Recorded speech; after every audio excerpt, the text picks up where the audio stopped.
Those towering cathedrals hold secrets in their very bones. For centuries, historians and architects have been haunted by a single, compelling question. Are these magnificent structures simply places of worship, or are they something far more complex? We are about to uncover the hidden messages in Gothic architecture, revealing how these stone giants were designed as vast, encoded libraries. By the end of our journey, you will see these medieval masterpieces not as silent monuments, but as books written in a lost language of symbol and number. Did master builders embed heretical beliefs into the stonework for only the initiated to understand? Could the grinning gargoyles be more than just rain spouts guarding a wisdom we have forgotten? What one mystery would you most want to solve if you could walk their halls with the eyes of a medieval mason? To crack the code of these stone giants, we must travel back to a world in profound transition. Europe in the 12th century was shaking off the shadow of a tumultuous past, a period where faith was often expressed through fortification. The earlier Romanesque churches were heavy, thick-walled, and dimly lit, their massive stone barrels pressing down like a physical manifestation of earthly toil and divine judgment. They were built for endurance, not for transcendence, but then something remarkable happened. A new vision began to rise from the foundations of an abbey just north of Paris at Saint Denis. Here, a man named Abbot Suger did not just want a bigger church. He wanted a vessel for divine light itself. He championed a radical new philosophy, arguing that a beautiful, luminous church could act as a ladder for the human soul, climbing from the material world toward the immaterial brilliance of God. This was not merely an aesthetic preference, it was a theological revolution, and it required an architectural one to match. The old, rounded Romanesque arch was strong but limited, forcing walls to be thick and windows small to support the immense weight of the stone above. The genius of the new style, which critics would later dismiss as barbaric and name Gothic, was to rethink the very physics of support. The pointed arch channeled weight more efficiently downward. The rib vault distributed the load across a skeletal framework, and most dramatically, the flying buttress, that iconic external armature, reached out like stone fingers to catch the thrust of the vaults, allowing the walls themselves to become mere curtains of glass. This was the true birth of the Gothic. It was not just a new way of building, it was a new way of thinking, creating an unprecedented canvas. Those vast, stained glass windows did more than tell biblical stories to an illiterate populace. They transformed solid stone into shimmering, colored light, a direct metaphor for turning the heavy material world into the ethereal light of heaven. Every towering spire, every delicate pinnacle was an argument made in stone, a declaration that humanity could now reach for the divine in a way never before imagined. And on this magnificent new canvas, the master builders would soon begin to paint their most daring and secret messages. This new architectural freedom gave the master builders a vast canvas, but they needed a language to write upon it. That language was geometry, and to the medieval mind, it was nothing less than the native tongue of God. They believed the universe itself was constructed according to perfect, divine proportions, a cosmic harmony that could be expressed through simple, sacred shapes. The circle, the square, and the triangle were not just practical tools for the mason.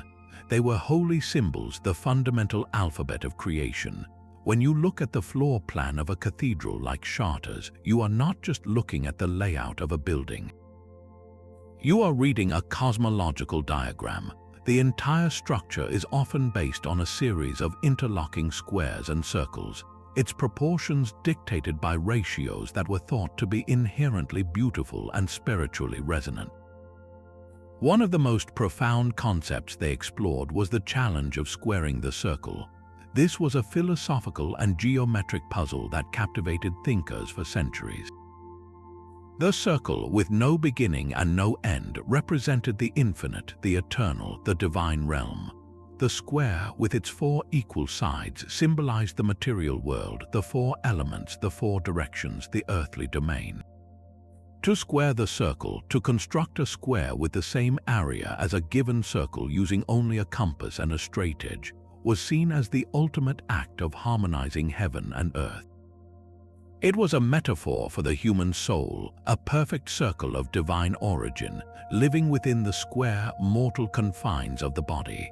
While a perfect geometric solution is mathematically impossible, the master builders came breathtakingly close in their designs. The layout of the nave, the crossing of the transepts, the soaring height of the vaults, all can often be derived from this sacred geometric dance. They were not merely constructing a place of worship. They were attempting to build a model of a perfected universe, a microcosm where the divine and the earthly could finally meet. And within this geometrically ordered space, they placed their most stunning achievement, a technology of light that would make the entire structure glow with celestial meaning. These geometric principles were a silent language, but the master builders also spoke in numbers.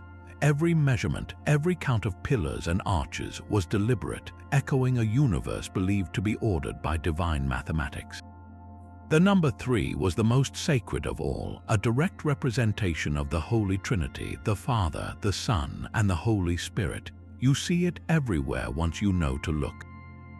The entire vertical division of a cathedral wall is often a trio, from the ground-level arcade to the triforium gallery in the middle to the clerestory windows above.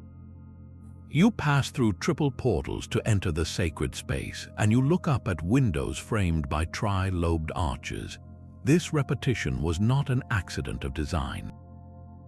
It was a constant, rhythmic reminder of the central mystery of the Christian faith, built into the very fabric of the structure.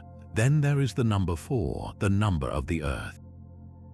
It represents stability and the material world, the 4 evangelists who wrote the Gospels, the 4 cardinal virtues of prudence, justice, temperance, and fortitude. This symbolism finds its home in the cloister, the square garden at the heart of a monastery, where monks would walk and meditate.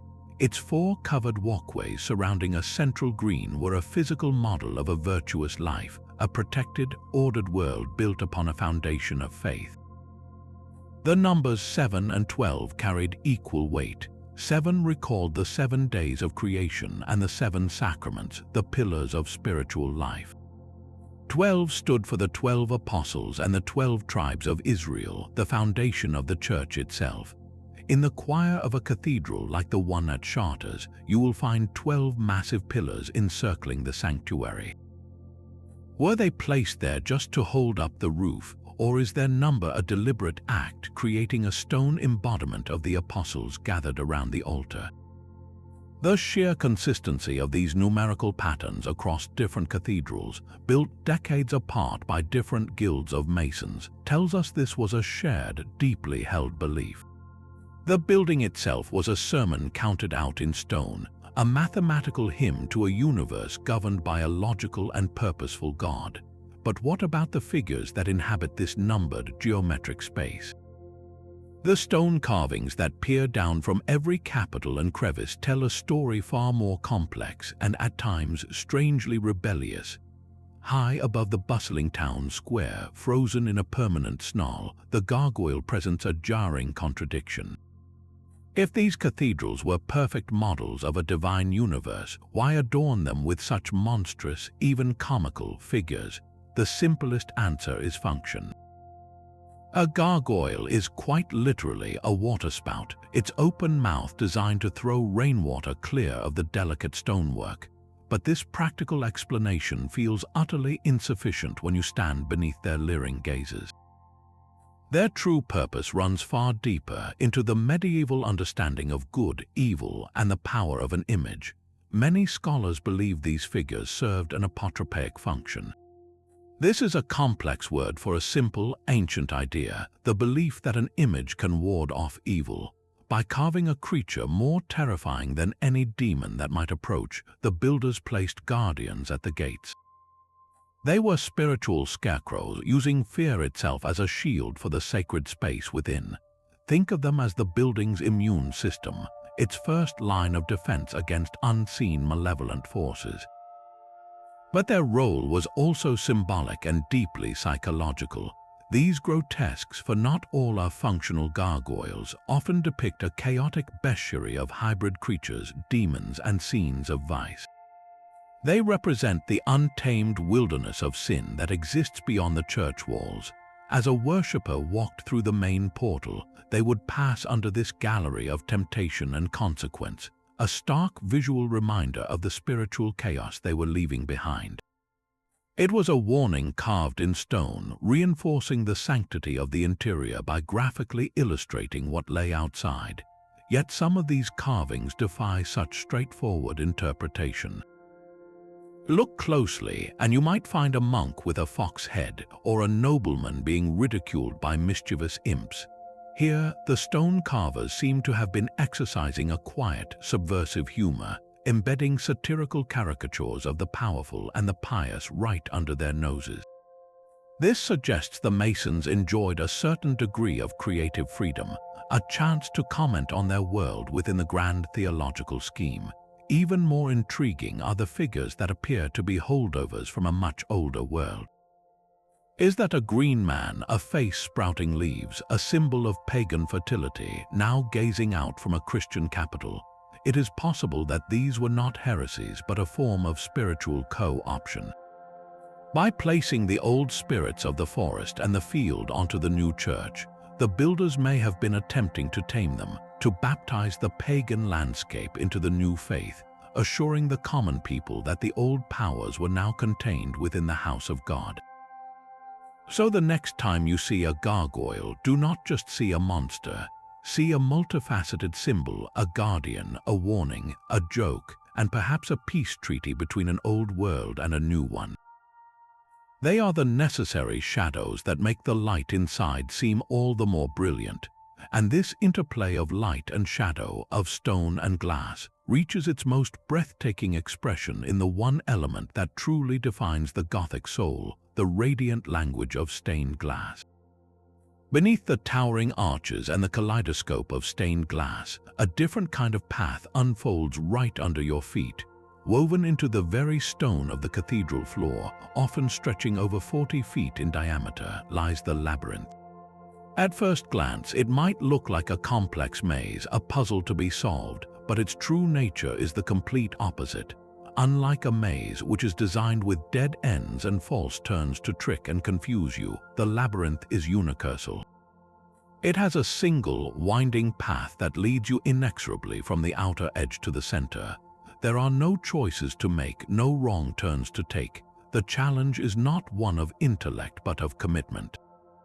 For a medieval pilgrim who could never hope to undertake the perilous, expensive journey to the holy city of Jerusalem, this stone path was their pilgrimage. Walking the labyrinth was a symbolic substitute for that epic voyage, a way to make a spiritual journey without ever leaving the safety of their home cathedral. But this was not a casual stroll. Imagine a monk or a devout pilgrim approaching this sacred diagram on their knees. Each slow, painful shuffle along the circuitous route was an act of profound penance and contemplation. The physical discomfort focused the mind, stripping away worldly distractions. With every turn, the outside world faded and the inner journey deepened. The path twists and doubles back on itself, forcing you to trust the process, to surrender your own sense of direction. You might feel you are moving away from the center, only to be brought thrillingly close a moment later. This was a powerful metaphor for the spiritual life itself, a path that often feels indirect and confusing, yet is always guided by a divine hand toward a single, sacred destination. And when you finally, after what feels like an eternity of twists and turns, arrive at the central rosette, you have reached your Jerusalem.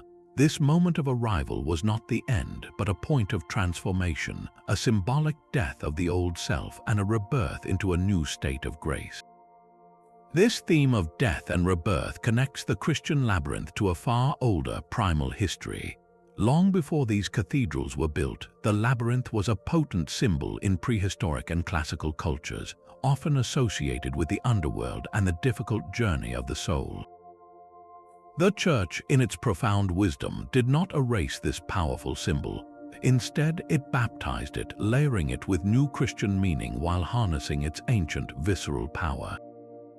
Walking the labyrinth became a way to navigate the twists and turns of one's own soul, to die to sin and be reborn in spirit, all within the holy confines of the Church.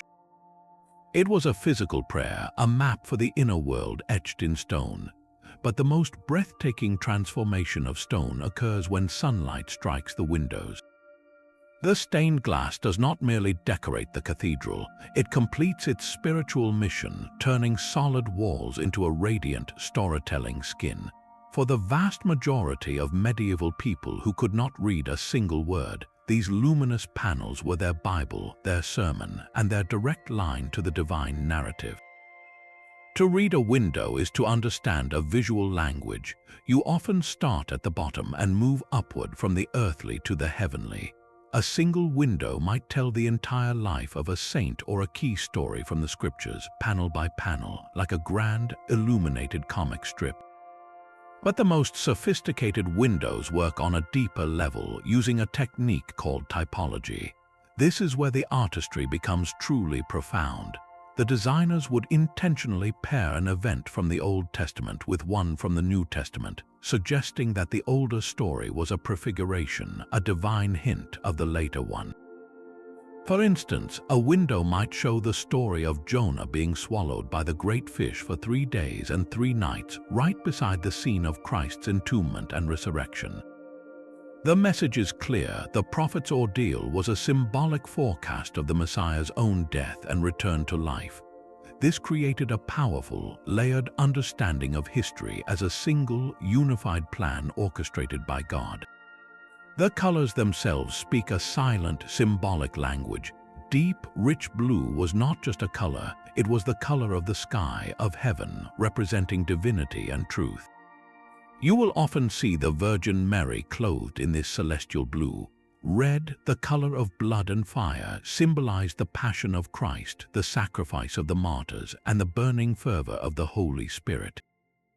Green represented life, growth, and the bounty of creation, while gold or yellow signified the glory of God and the light of heaven itself.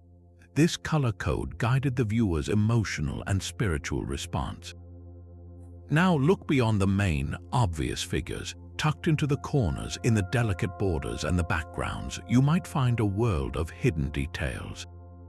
A tiny, meticulous scene of a baker at his oven might illustrate a parable. A strange, mythical beast like a griffin or a unicorn could be a symbol of Christ's dual nature, both human and divine. And here, the mystery deepens. Some scholars point to certain obscure symbols in a few windows, particularly in cathedrals like Chartres, that seem to have no clear biblical source. They depict strange vessels, unusual chemical processes, or figures holding enigmatic objects. Could these be veiled references to alchemical wisdom, the pursuit of spiritual and material transformation? Or perhaps they allude to stories from non-canonical texts, those early Christian writings that did not make it into the official Bible. It is possible that a wealthy, knowledgeable patron or a particularly learned artisan secretly embedded these esoteric ideas into the holy narrative, creating a layer of meaning visible only to those who are already initiated into such mysteries. The glass, therefore, operates on multiple levels. For the common pilgrim, it was a brilliant, easy-to-understand picture book of faith. For the educated cleric, it was a complex theological argument. And for a select few, it may have been something else entirely, a hidden library of forbidden knowledge glowing for centuries in plain sight. Amidst the stone saints and biblical kings, a leafy face stares out, an ancient whisper in a chorus of Christian prayer. The green man, a visage woven from oak leaves and vine tendrils with foliage sprouting from his mouth, his eyes, his very being, is one of Gothic architecture's most compelling anomalies. How did this clearly pagan figure, this spirit of the untamed forest, find a home in the most sacred spaces of medieval Europe? his origins are deeply rooted in a world far older than the cathedral. Many historians trace his lineage back to ancient Celtic gods of vegetation and the wildwood like Cernunnos, the horned lord of the animals. He is a symbol of raw, untamed nature, of the relentless, cyclical force of life, death, and rebirth that governs the natural world. He represents the lush abundance of spring and the necessary decay of autumn, a constant, breathing reminder of the earth's own rhythm. So why is he here, gazing down from a capitol in South Westminster or peering from a boss in the vault of Rosslyn Chapel? One theory suggests he is simply a folk motif, a decorative habit so ingrained in the artistic tradition that the masons carved him without a second thought, a comfortable, familiar face from the old stories. But this feels too simple, too dismissive of the potent power this image held. Another, more intriguing idea is that the green man represents a secret persistence of belief. The stone carvers and the local communities who funded these churches may have quietly held onto fragments of their ancestral faith. By placing the green man within the church, they were not defying the new religion, but rather weaving the old god of the land into the new fabric of their worship, ensuring the fertility of their fields and the favor of the local spirits was not forgotten. The church itself, however, may have had a brilliant strategy of its own. Rather than eradicating pagan symbols, they often sought to baptize them, to drain them of their old power and fill them with new Christian meaning. In this light, the green man undergoes a profound transformation. No longer a wild god of the woods, he becomes a powerful symbol of the resurrection and the boundless vitality of God's creation. The leaves sprouting from his face could symbolize the new life offered through Christ's resurrection, a spiritual rebirth echoing the annual rebirth of the earth. He becomes a testament to the belief that all of nature, every leaf and every vine, is a creation of the Christian God, bursting with divine life. From the vibrant, almost bursting green men of the Chartres Cathedral to the more serene, contemplative faces in the cloisters of Spain, each carving tells its own part of this story. He is a figure of beautiful contradiction, a bridge between the deep, primal memory of the forest and the soaring, celestial aspirations of the church. He reminds us that these cathedrals were not built in a cultural vacuum, but were layered upon a landscape already thick with meaning and memory, absorbing the old spirits into their stones even as they reached for the heavens. The men who carved this secret language into stone were not simple laborers. They were the master masons, members of highly exclusive and secretive guilds that operated as the intellectual powerhouses of the medieval world. To enter their ranks was to join a brotherhood bound by solemn oaths and rigorous initiation rituals. A young apprentice would spend years under the watchful eye of a master, learning not just how to handle a chisel, but how to see the world through the lens of sacred geometry. This knowledge was their most precious commodity, their trade secret, protected with a fierce intensity that rivaled any modern corporation. The complex vaults, the precise proportions, the very stability of these sky-piercing structures, all depended on mathematical principles that were not written in books, but passed down orally and through intricate diagrams drawn on tracing floors. This was esoteric knowledge in the truest sense, reserved only for the initiated. It is this deeply secretive and symbolic culture that leads many historians to see the cathedral builders as the direct precursors to speculative Freemasonry. The Freemasons of later centuries, who were not working builders but philosophical men, adopted the stonemasons' tools and symbols as metaphors for moral and spiritual development. The square and compasses, the plumb line, the level, these were not just tools for shaping stone but for shaping the self.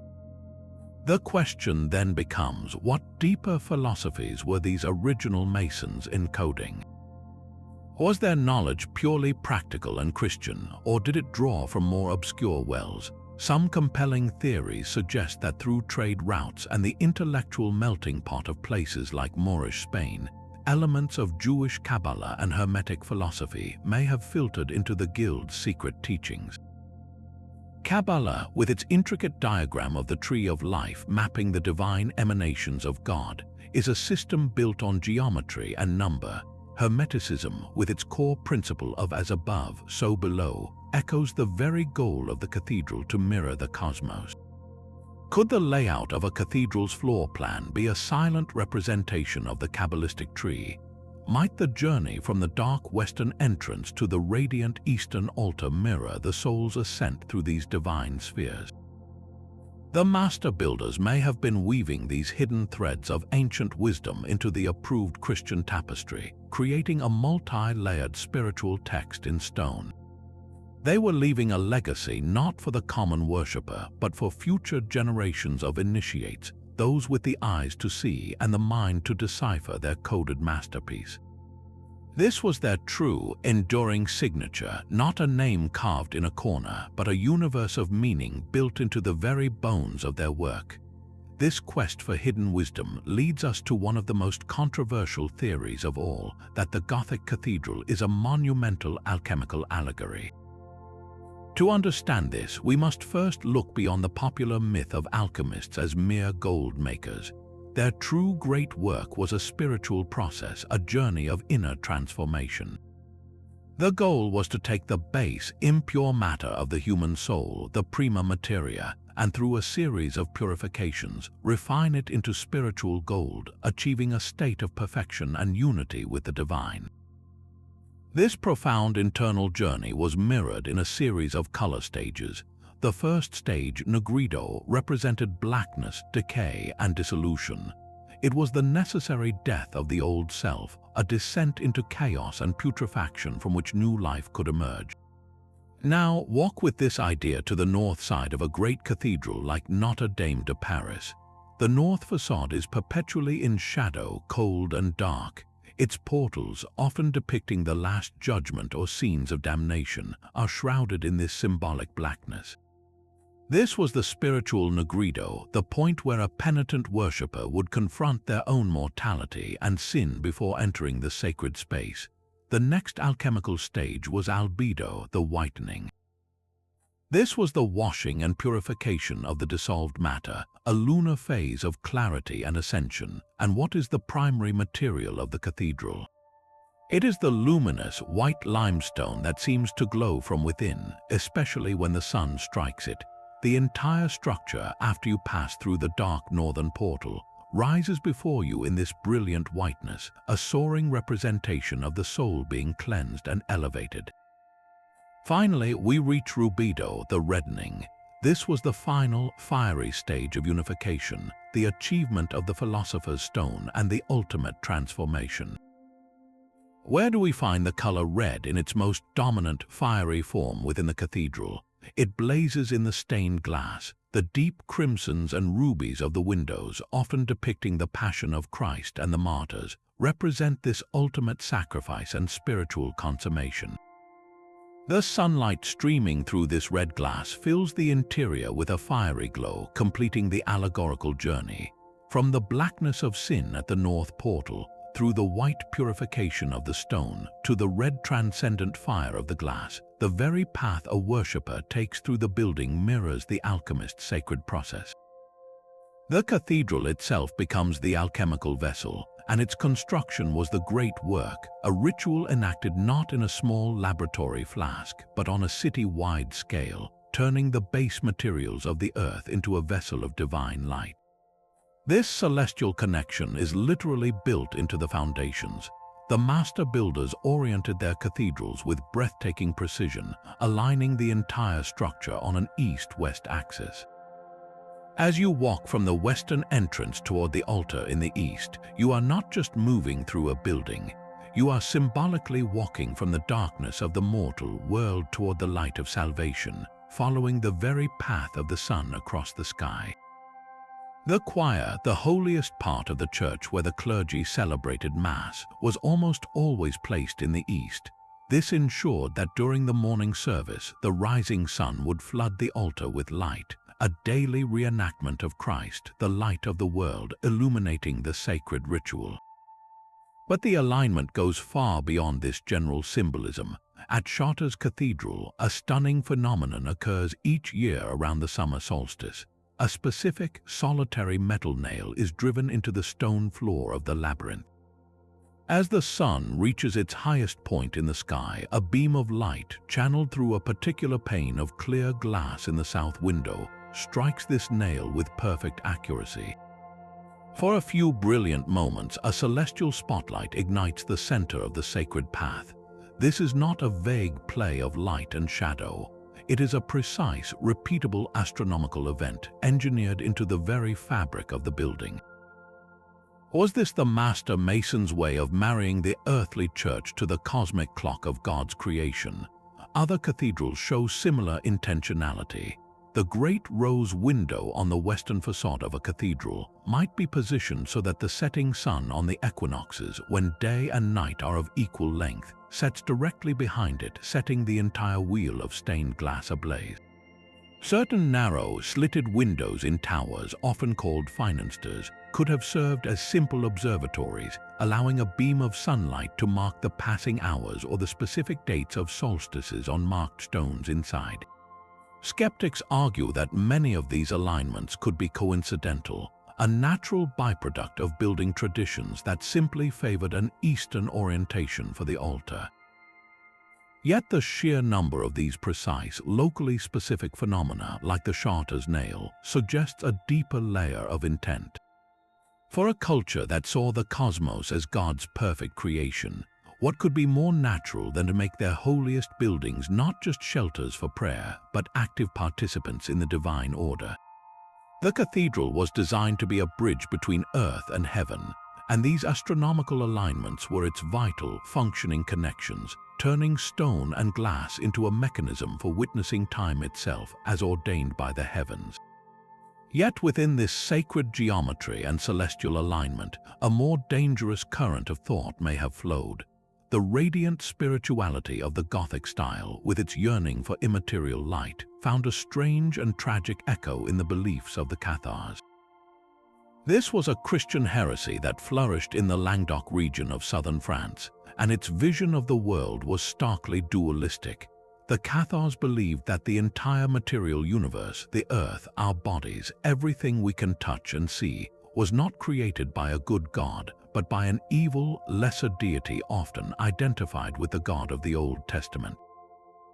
For them, the physical world was a prison, and the soul's ultimate goal was to escape this corrupt matter entirely and return to a realm of pure, disembodied spirit. The established church, with its ornate rituals, its physical sacraments, and its immense wealth, represented everything the Cathars rejected. It was the church of the evil creator, deeply invested in the material world it was supposed to transcend. This fundamental conflict could not be tolerated.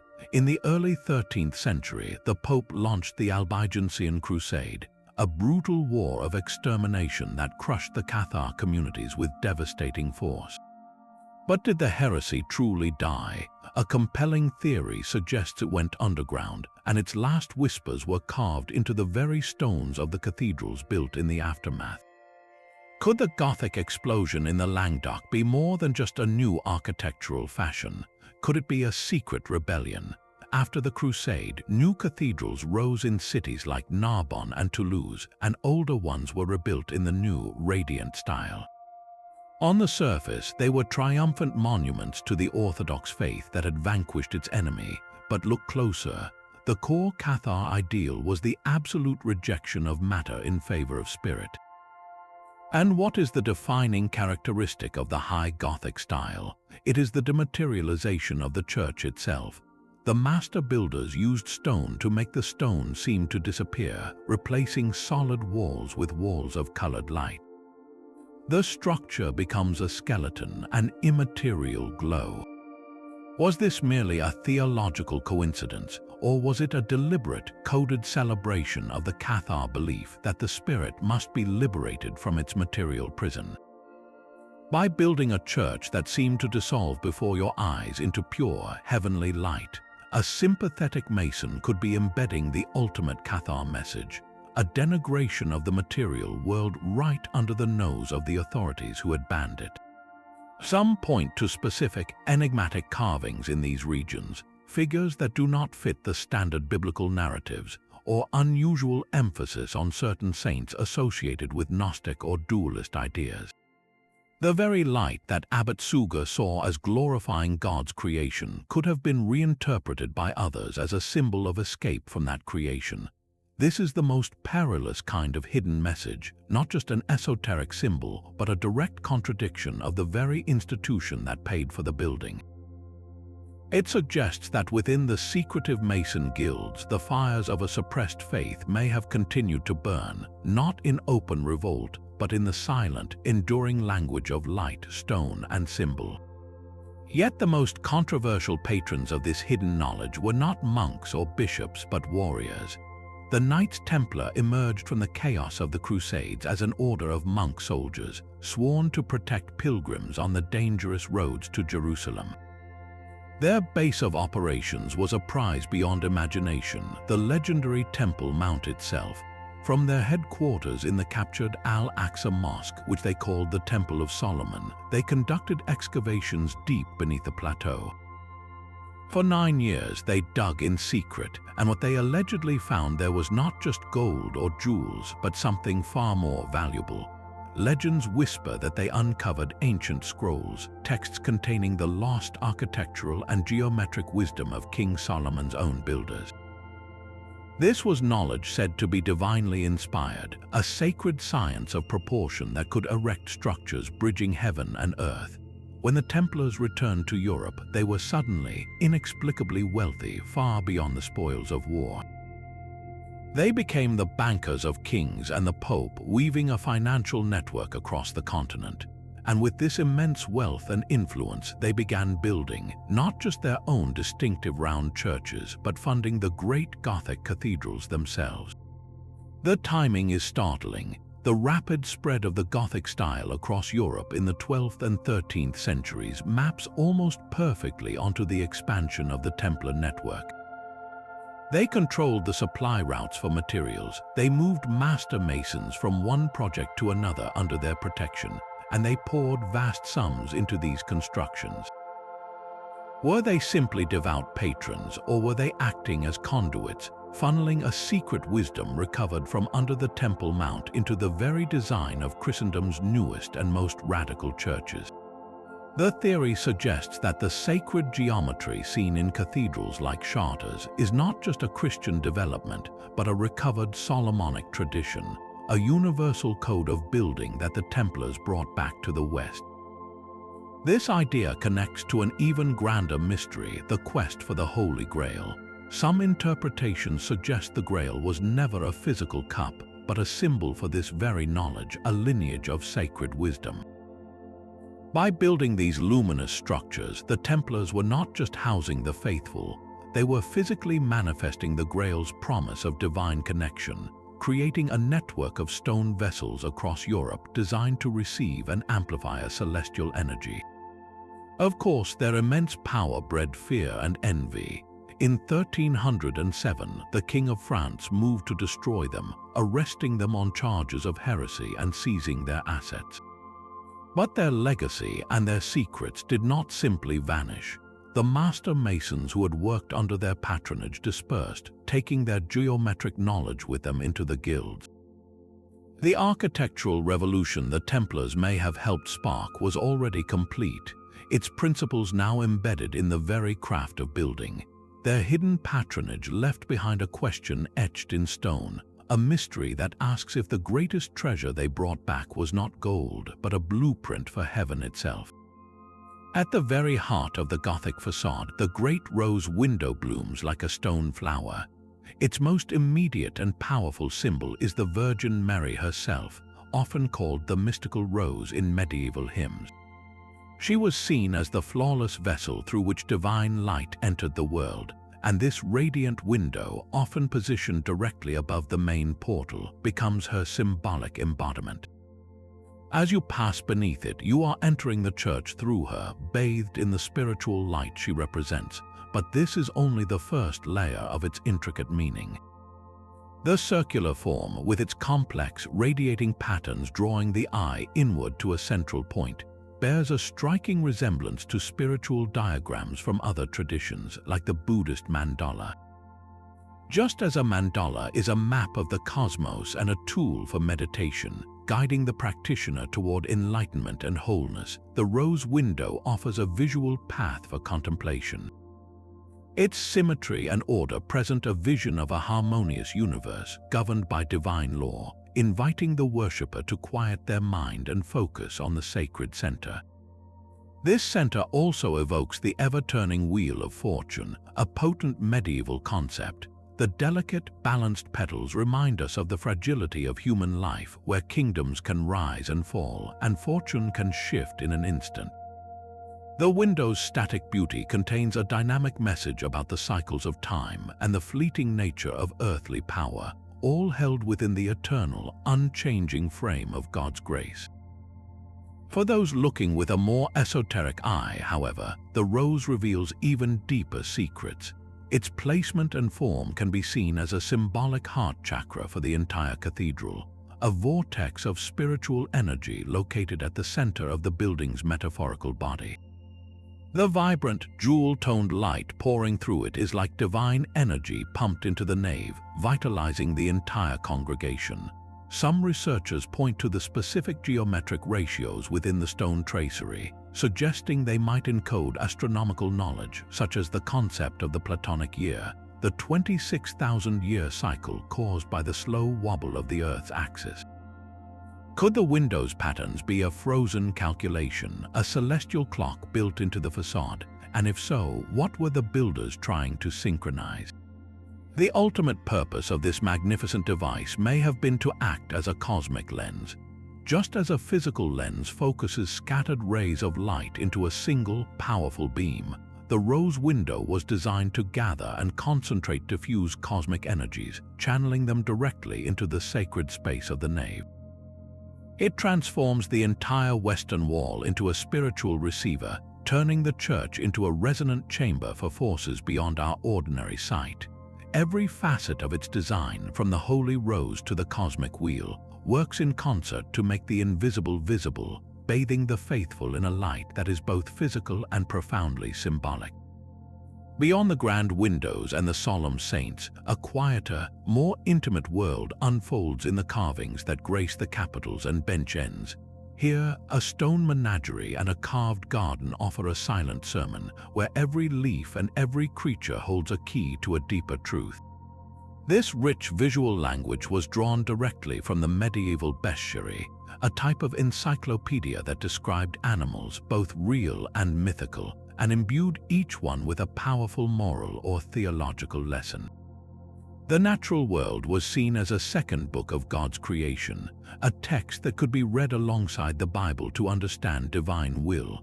Take the humble oak leaf, so often carved with such robust detail. Its enduring strength and hard wood made it a universal symbol of fortitude and moral endurance, a reminder to the faithful to stand firm in their beliefs.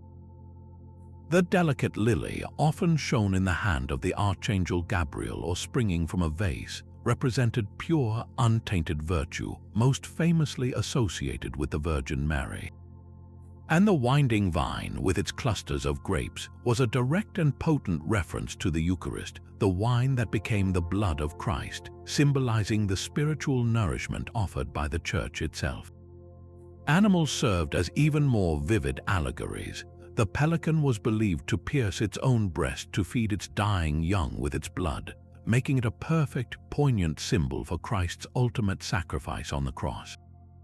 The mythical phoenix, which cyclically rose from its own ashes, became a breathtaking symbol of resurrection and the promise of eternal life. But then we encounter the more puzzling inhabitants of this stone zoo. What are we to make of the basilisk, the dreaded king of serpents said to be born from a rooster's egg and hatched by a toad whose mere gaze could bring death? In the bestiaries, it was the ultimate embodiment of the devil, a creature of pure evil that could only be defeated by its own reflection, a lesson on how facing the truth of one's own sin could conquer temptation. The salamander, often depicted frolicking unharmed in flames, was a symbol of the righteous soul that could pass through the fires of tribulation without being consumed, and it was also believed to be so cold it could extinguish any fire, representing the power of faith to quench the flames of passion and sin. Yet some of these symbols may carry a double meaning. Could the fireproof salamander also be an alchemical cipher? In esoteric traditions, the salamander represented the element of fire and the principle of purification, a key stage in the great work of spiritual transformation. Might a master mason versed in such hidden arts have carved it as a secret nod to this deeper process?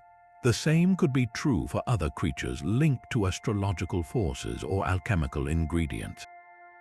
This naturalistic code allowed the Church to teach complex ideas in a simple, memorable form, but it also provided a subtle canvas for artisans to embed layers of meaning, creating a world where a flower was never just a flower, and a beast was never merely a beast, but a key to a hidden kingdom of the spirit. The Grand Portal does not simply welcome you, it confronts you. Before a medieval worshipper could ever step into the luminous expanse of the nave, they had to pass beneath the stone drama of the Last Judgment, a vision of cosmic justice carved to inspire both terror and hope. At the center towers Christ in majesty, the judge of the world, his right hand raised in blessing to the saved and his left often gesturing downward to the condemned. This central message was clear and universal, but the true secrets lie in the supporting cast, in the specific choices of who and what was shown. The archivolts, those concentric rings of carving framing the doorway, are often filled with a meticulous hierarchy of angels, saints, and elders, each figure holding a clue to the cathedral's particular devotion. Look closely at their attributes. A saint holding a set of keys is Peter, the gatekeeper of heaven. One being sawn in half is the prophet Isaiah. Their identities were not random. They formed a curated council of the holy, a spiritual roster meant to intercede for the local community and reflect the theological priorities of the bishop who commissioned the work. On the lintel below, the scene typically splits into heaven and hell. The resurrection of the dead shows figures climbing from their sarcophagi, their expressions a mix of awe and dread. To Christ's right, the blessed are led by angels toward a celestial city, their faces serene, their postures orderly. But it is to his left, in the depiction of the damned, where the stone carvers often unleash their most chilling and creative energies. Here, grotesque demons, part human and part beast, gleefully drag the condemned into monstrous mouths representing the gates of hell. The specific torments inflicted upon the damned are not generic. They often correspond to the sins for which they are being punished. A miser who clutched his gold too tightly in life might be shown with a purse of molten lead poured down his throat. A gossiper who tore apart her community with words might have her tongue pulled out by a demonic hook. These were not just frightful images, they were a stark, public code of ethics, a visual sermon on the direct consequences of breaking divine law. Yet some of these scenes may have carried a sharper, more contemporary edge. Could the depiction of a corrupt king or a gluttonous monk being dragged to hell be more than a general warning? It might have been a carefully veiled political statement, a theological critique from a powerful bishop aimed at a specific local noble or a rival within the church itself. By embedding such figures into the sacred narrative of the final judgment, the patron could deliver a potent message, using the authority of stone to comment on the conflicts of the day.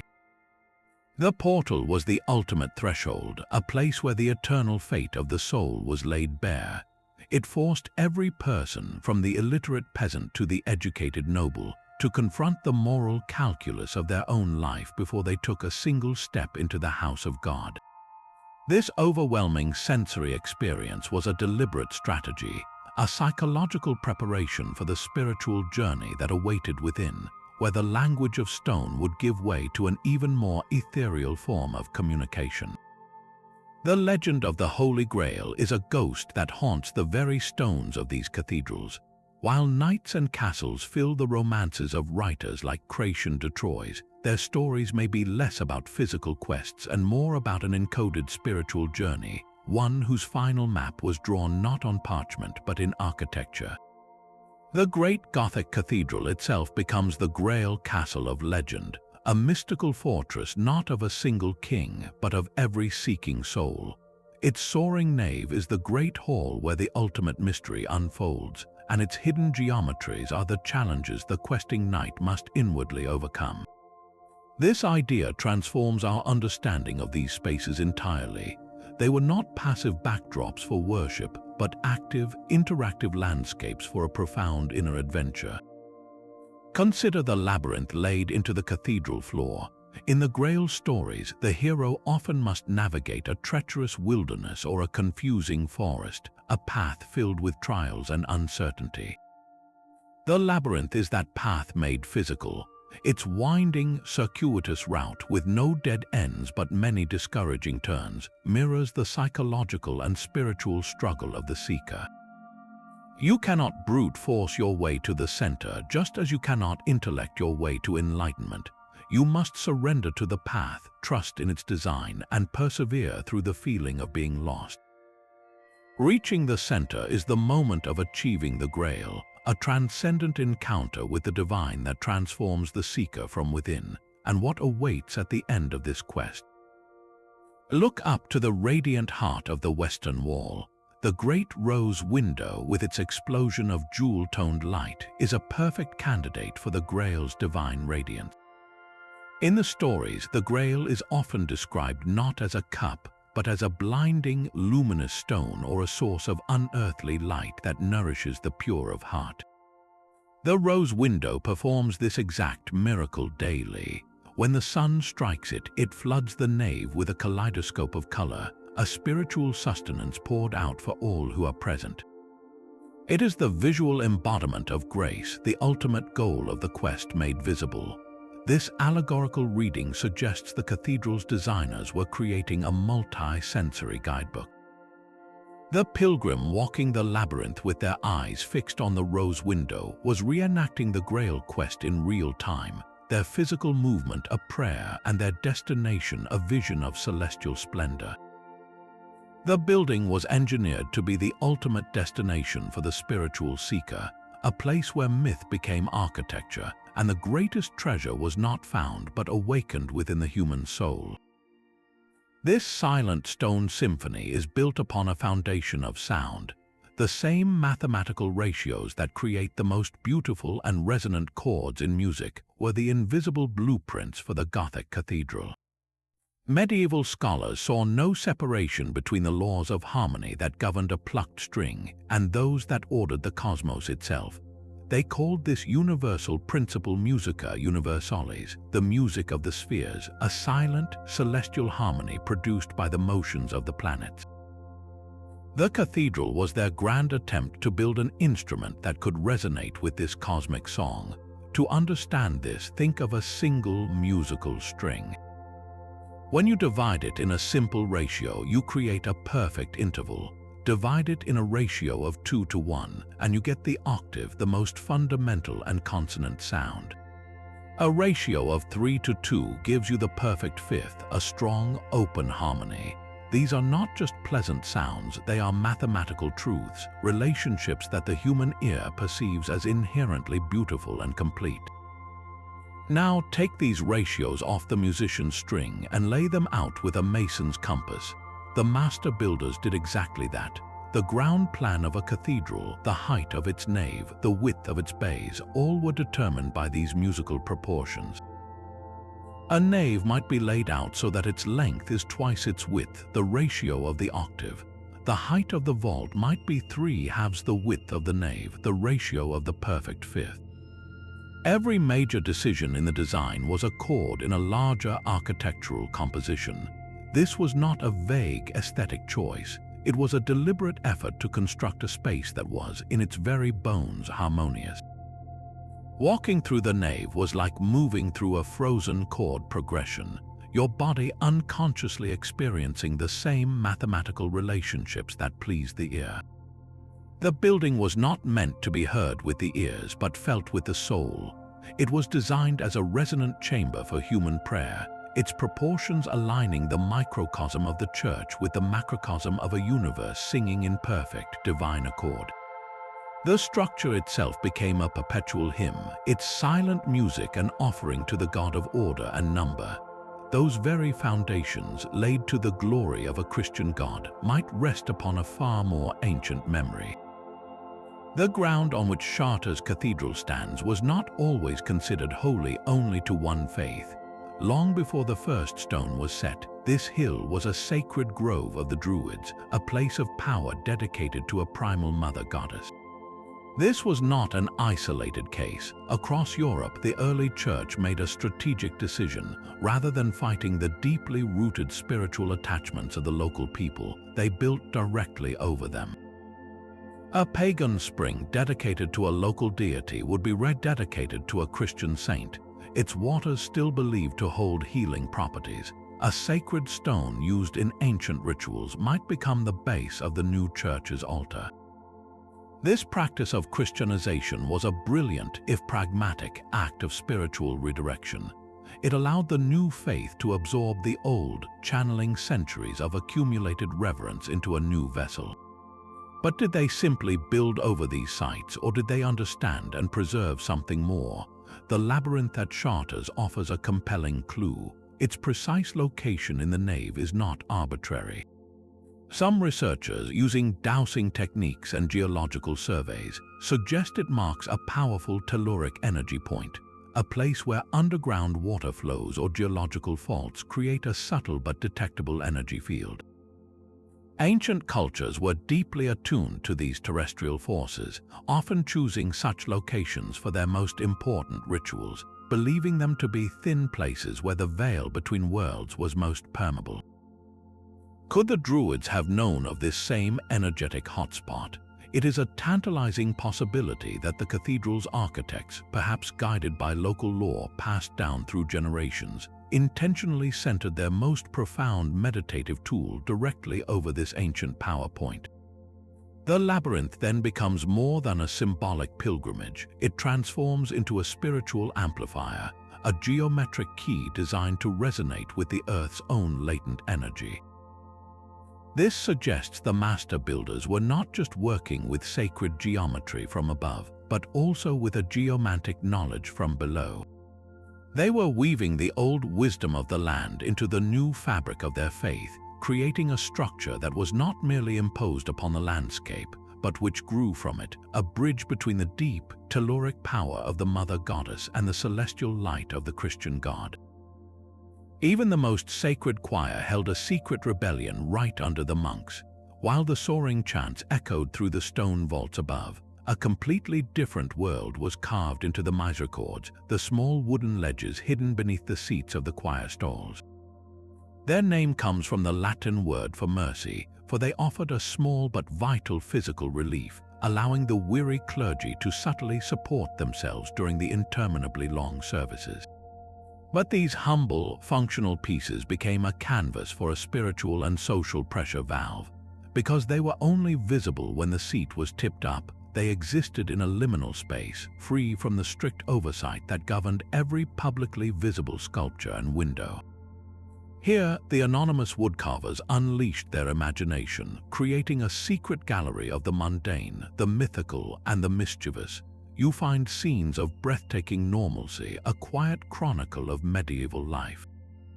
A farmer shears his sheep, a woman churns butter, a fox in the garb of a preacher delivers a sermon to a flock of credulous geese, a sharp satire on clerical hypocrisy. These were images from the world the monks had officially renounced, yet they whisper of an enduring connection to the rhythms of daily existence just beyond the cloister walls. Then there are the monsters and fables, creatures from folklore and moral tales that offered their own lessons, often more earthy and direct than the theological complexities preached from the pulpit. But the most compelling carvings are the ones that dare to mock the very power structures the monks served. A misericord might show a fox, now dressed as a bishop, leading a line of pilgrims. Another might depict a rabbit, the symbol of the cowardly and hunted, turning the tables and hunting the hounds. In one famous example, a cat is shown being tried by a jury of mice. This was subversion carved in oak, a sly critique of authority and the reversal of the natural order, hidden in the heart of the institution itself. This was not necessarily an act of outright heresy, but rather a deeply human expression. It allowed for the acknowledgement of worldly frustrations, the fatigue of ritual, and a wry commentary on the flaws of human nature, even within the clergy. The Misericord was a silent confession that the spirit may be willing, but the flesh is weak, and sometimes the mind needs to wander. It was a necessary whisper of doubt and humor in a universe of absolute faith, proving that even in the most disciplined of environments, the human heart cannot be completely confined. These forgotten signatures are etched into the very stones that support the vaults. Each master mason possessed his own unique mark, a simple geometric design he would carve into the finished surface of every block he shaped. On the surface, this was a system of pure practicality. In the sprawling, open-air workshop of a cathedral under construction, with dozens of men carving identical blocks of limestone, how could the master of the works possibly know who had done what? These marks were the medieval equivalent of a time card and a quality control stamp. They identified the craftsman responsible for the work, ensuring he received his proper wage for each stone he produced. If a block was flawed or poorly cut, the mark revealed its creator, making accountability as solid as the stone itself. But to see these marks as only practical is to miss their deeper whisper.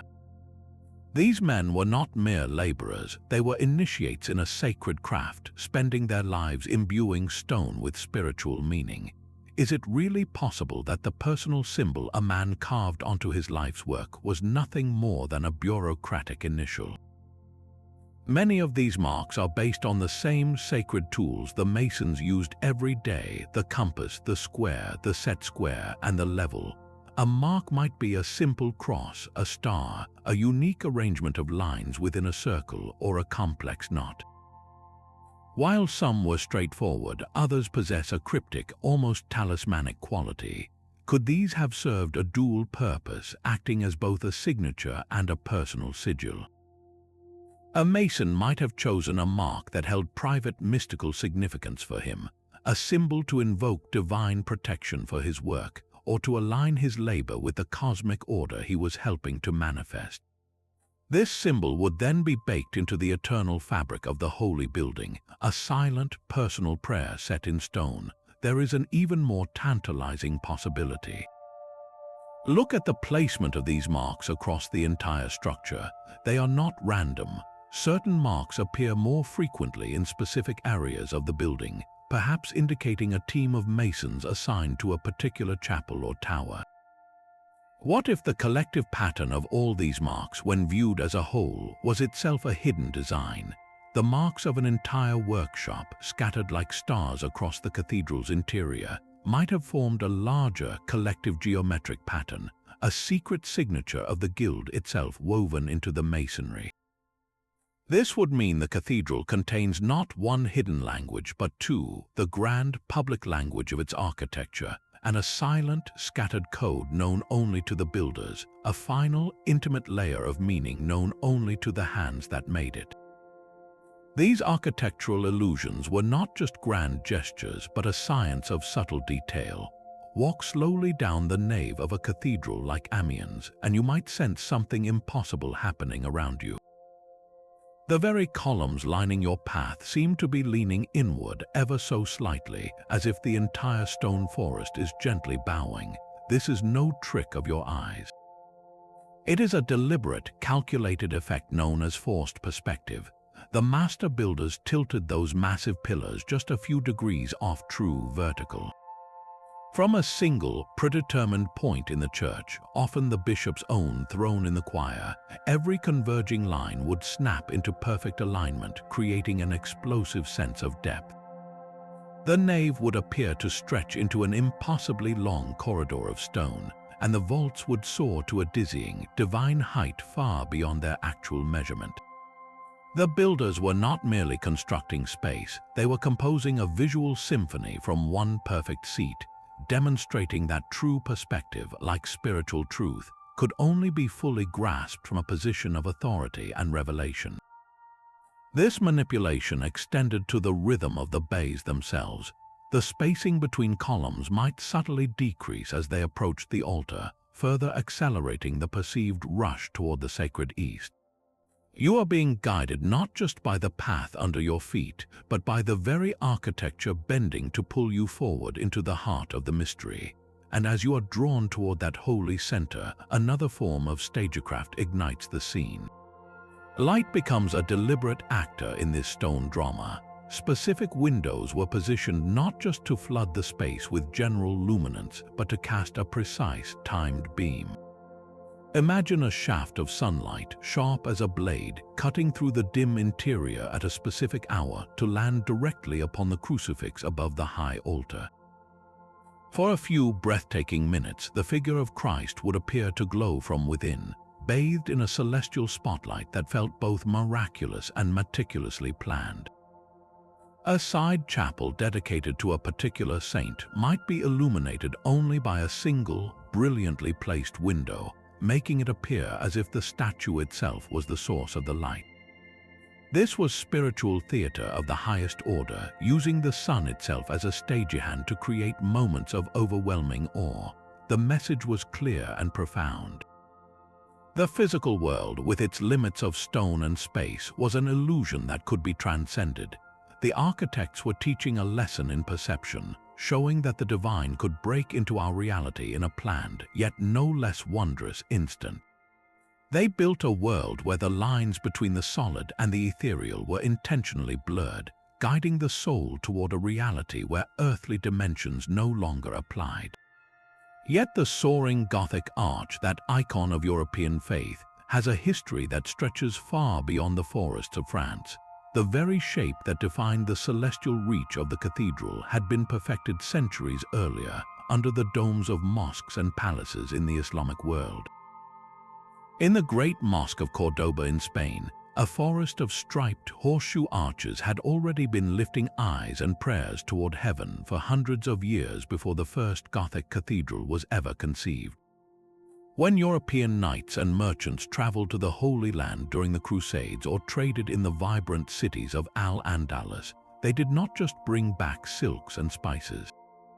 They carried with them the memory of these breathtaking structures, a vision of architectural grace and mathematical sophistication that Europe had forgotten.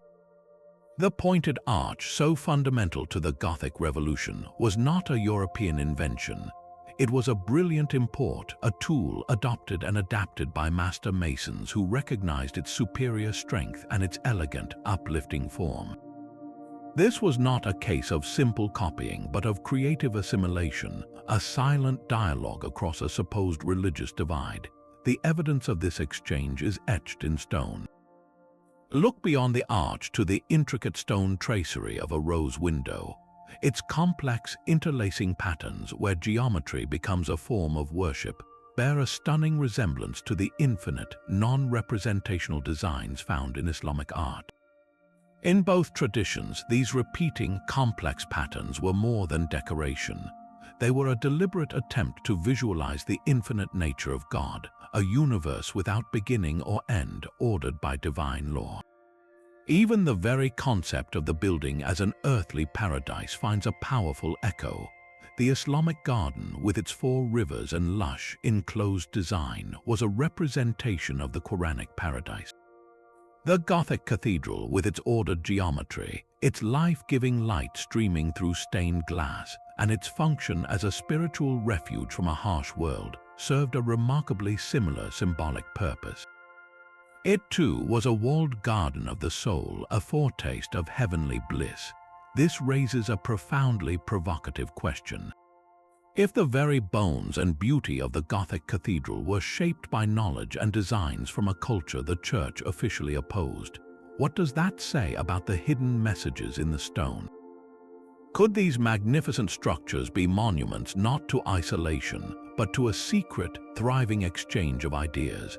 The pointed arch stands as a silent witness, a symbol of a shared quest for the divine that transcended the battle lines of creed and crusade, reminding us that wisdom, like light, can flow through the most unexpected cracks in history's walls. These silent stone puzzles are now meeting the tools of the future. While we have spent centuries gazing up at these cathedrals, modern technology allows us to see straight through their stones and scan their every contour with impossible precision. The detective work has entered a new era where researchers are uncovering secrets the master builders physically hid from view. One of the most powerful new tools is three-dimensional laser scanning.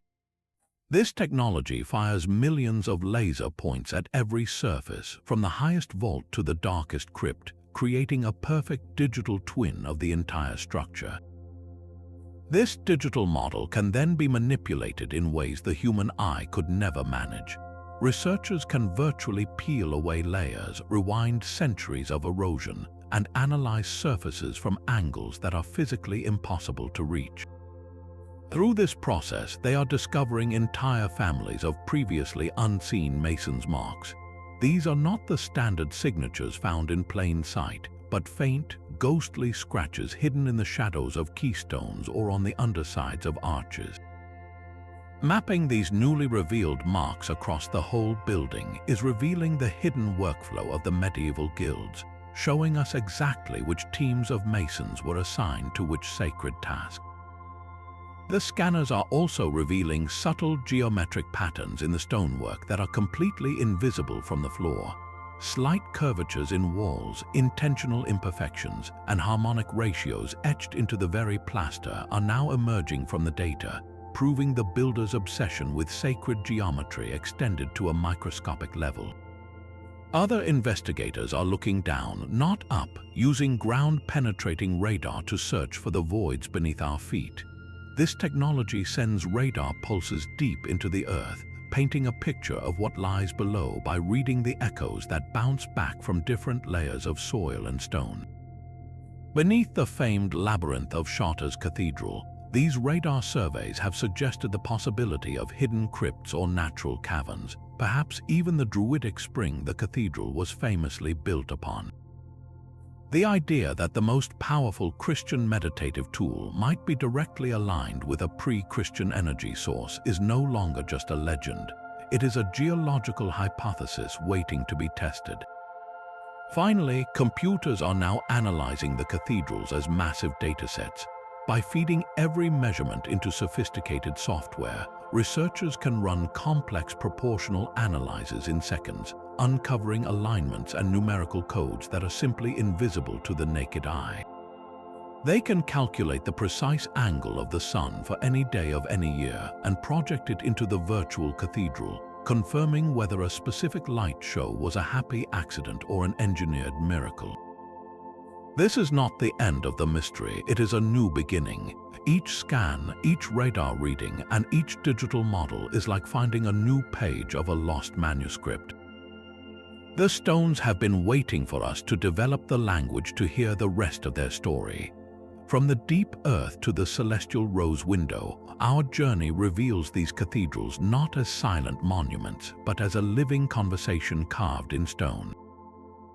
They are a multi-layered puzzle, a grand symphony composed in the languages of geometry, number, symbol, and star. Every pointed arch is a line of divine mathematics, every gargoyle a word in a symbolic alphabet, and every beam of light a note in a cosmic harmony.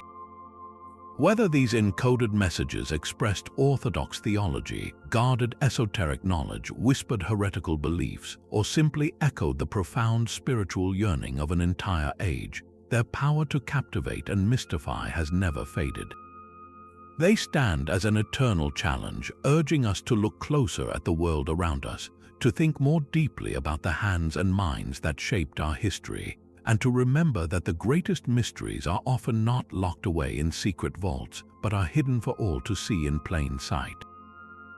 What one secret do you believe still lies sleeping within the stones, waiting for the right eye or the right technology to awaken it? Share your own theories in the comments below, and join us as we continue to decode the enduring mysteries of history together.